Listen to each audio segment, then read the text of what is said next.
Good evening. We are located at 60 Willow Street, North Andover. It's the Dow Chemical plant. The incident time was 2:28 this afternoon. When first arriving units found multiple victims from an unknown chemical reaction in one of the laboratories in this facility. The North Andover Fire Department and area fire departments transported 4 victims to Lawrence General Hospital. Subsequently, 3 of these victims have been transported to Boston hospitals for further treatment. North Andover Fire Department activated the regional hazmat system at a Tier 3 level, which brought approximately 40 hazmat techs to the scene.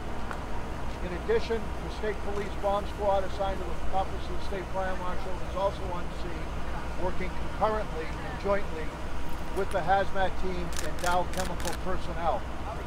This is an active scene as we speak. During this current operational period, we are stabilizing the ongoing processes, eliminating any future hazards, and will begin an investigation following the confirmation that the area is secure. It is too early to speak about the cause.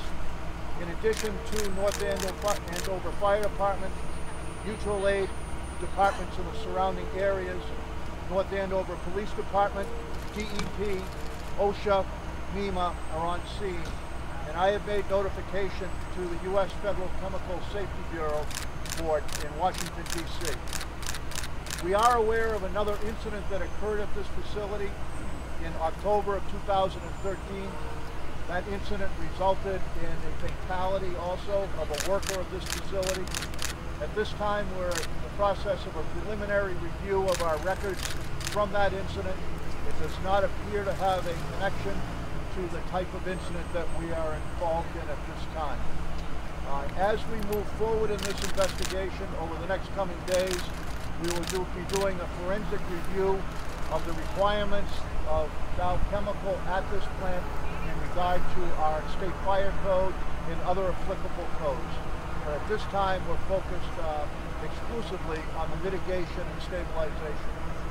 It's also fair to say at this time that no residents in the area, no persons outside of that facility are in any danger at this time. Stephen, give us even a layman's explanation of what you think happened in there, even some basics. I think all that we're prepared to say at this point, let me back up and have us understand that we have not at this point had direct access to the room in question, the lab in question, so that we could analyze the chemical. But preliminary information we have is this was a chemical that was reactive to water. And for some reason that will come out as part of the investigation, this chemical reacted with water, which resulted in the explosion and therefore the injuries to the lab workers. How big an explosion was it in your eyes, and how much damage did it cause? I know you haven't been inside, but was it a massive explosion that shook the building? How many people were inside? Was it a suppression system go off? Can you just explain the explosion itself? In very brief terms, there does appear to be some windows that were broken from the explosion. There does appear to be some damage to the lab itself in the way of some protective hoods that have come down from the explosion. Those are part of the investigation once we get in there that we'll be able to take a larger look at. But we do believe at this time the building is stable. The building is not in danger structurally, but there is substantial damage to the laboratory itself. Were the injured initially pulled out by their co-workers? I don't know that. Let's see what local authorities know. We believe that the injured were ambulatory and were able to make their way to the exits with assistance. So they walked out under their own power? Correct. So how many, there were 4 that were injured, but how many were at risk? How many were present in the lab or in the vicinity of where this explosion happened? I don't know the answer to that. We don't know that. No. Steve, is this a chemical they use all the time in that laboratory, or is it something different from normal? Again, I don't know. We know what the chemical is. I'm not going to talk too much about the chemical at this time. It's something our hazmat people are looking at. But the fact is that because this is in a laboratory, I'm making the assumption it's a chemical that they use for some type of process. But beyond that, we can't say much more. Outside metal aluminum? trimethyl aluminum, is that what we're talking about? I believe so. That's our understanding, yes.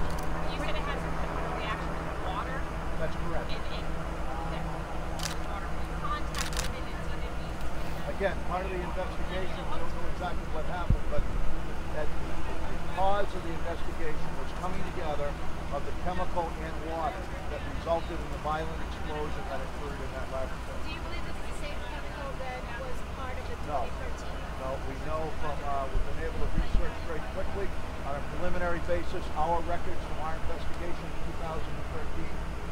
It was a totally different type of chemical. It was a different type of operation that resulted in that. Were there any changes made after that 2013 fatality that were put in place or that maybe were not put in place? I don't know at this point. Do they wear special suits that would prevent something like this, do you know, when they work in these labs? Because you said they walked out of the Most of the time when they're working in the labs, they don't necessarily wear protective suits and protective coat, but most of the time they're inside of the lab with rubber gloves that they reach into from the outside. any They were update wearing on some sort of injuries? protective equipment. Lieutenant, they were wearing some sort of protective equipment at the time of the They were protected. Can you talk about the injuries and all? Any updates? We don't have any direct update, but I think it's fair to say that they were seriously injured by the fact that they've been transported further to Boston area hospitals for additional treatment is an indication that these are serious injuries. non-life-threatening. I wouldn't say either way. I don't know. Brigham Women's requested HR records for the patients that they have there. Is there any reason why they'd be requesting HR records? I don't know. Say again, please. Brigham and Women's requested HR records from the company for the patient that they have here, That's it. treating at their hospital. Is there any reason why that would be happening? Not to my knowledge. Is that typical? Obviously, they're probably looking for some baseline medical information that may be held here at the company to help the docs make the assessments that they're making, but that's only conjecture on my part. Lieutenant, how well versed are you guys in the chemicals that are used here, knowing if you walk in to respond to something, obviously spraying down that room of that building, if it reacts with water, obviously would be a good thing. Dow Chemical works extremely well with us. They train us once a year, we interact with them, and we go over what the chemicals they're dealing with. They give us the hazards, and they give us some of the precautions. So it's something that we're aware of, and we do train with them on a regular basis. When you first responded, did they brief you on the rooms and potential chemicals involved? I was not on the first responding vehicle, but yes, usually one of the technicians will meet us at the door and give us guidance on what we're doing and what we're dealing with. Even now, if the skilled work of the workers at this facility are assisting us in certain identifications and working with us collectively as an entry team to go in and make sure that other processes have been properly shut down. I mean, they clearly know the building much more than our hazmat team would or North Andover Fire. So it is a joint effort to secure this building and secure the process.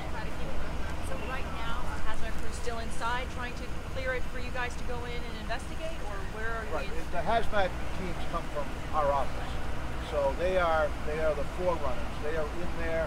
They're working with the other entry teams, the bomb squad, the personnel from Dow Chemical, do the work that they need to do to analyze, secure, and then the investigation will take place as time goes on.